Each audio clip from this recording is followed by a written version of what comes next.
Hello बच्चों, let's see the question. कह रहा है कि statement 1 zero order reaction are elementary reaction. Second statement कहता है कि reaction having first order may be either elementary और कॉम्प्लेक्स रिएक्शन।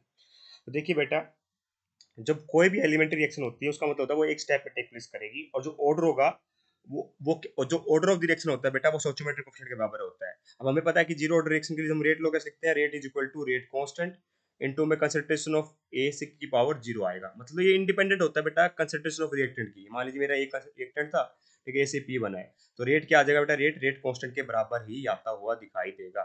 ठीक है, तो इसका मतलब क्या होगा बेटा, zero order reaction are elementary reaction ऐसा कुछ हम कह नहीं सकते, क्योंकि जीरो ऑर्डर रिएक्शन के भी कैन बी कॉम्प्लेक्स रिएक्शन और एलिमेंट्री हो भी सकती है। ठीक है, पर 90% 90 से 95% रिएक्शंस बेटा हमारी कॉम्प्लेक्स रिएक्शन ही होती है, जीरो ऑर्डर रिएक्शन। ध्यान रखना, क्योंकि मेटल बेस्ड रिएक्शन होती है या फिर सनलाइट वगैरह प्रेजेंस में हो रही होती है ये रिएक्शंस। ठीक है, तो ये हमारे हम देखिए स्टोइचोमेट्रिक कोएफिशिएंट यहाँ पे मान लीजिए स्टोइचोमेट्रिक कोएफिशिएंट x है।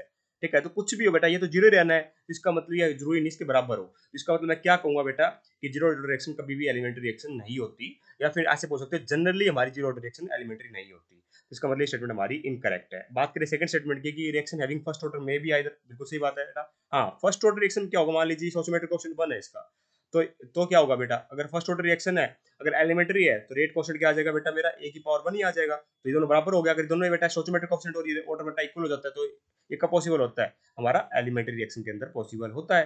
ठीक है, और मान लीजिए मेरा ऑर्डर भी बना जाता है। ठीक है, ऑर्डर बना जाता है बेटा।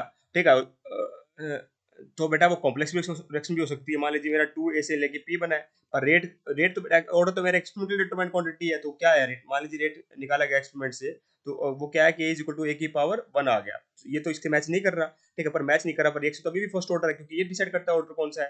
ठीक है, इसका मतलब हमारे कॉम्प्लेक्स रिएक्शन, ये कॉम्प्लेक्स का रेट हो गया। तो मैं क्या कह सकता हूँ, रिएक्शन हैविंग फर्स्ट ऑर्डर में भी आइदर एलिमेंट्री और कॉम्प्लेक्स। बिल्कुल सही बात लिखी हुई। पहली स्टेटमेंट हमारी इनकरेक्ट है, दूसरी हमारी करेक्ट है। तो ये चेक करते हैं, दोनों करेक्ट नहीं है बेटा, पहली इनकरेक्ट दूसरी करेक्ट है। ठीक है, पहली करेक्ट नहीं है बेटा, दोनों इनकरेक्ट नहीं है। I hope you understand the answer. Option number B is correct है। Thank you so much.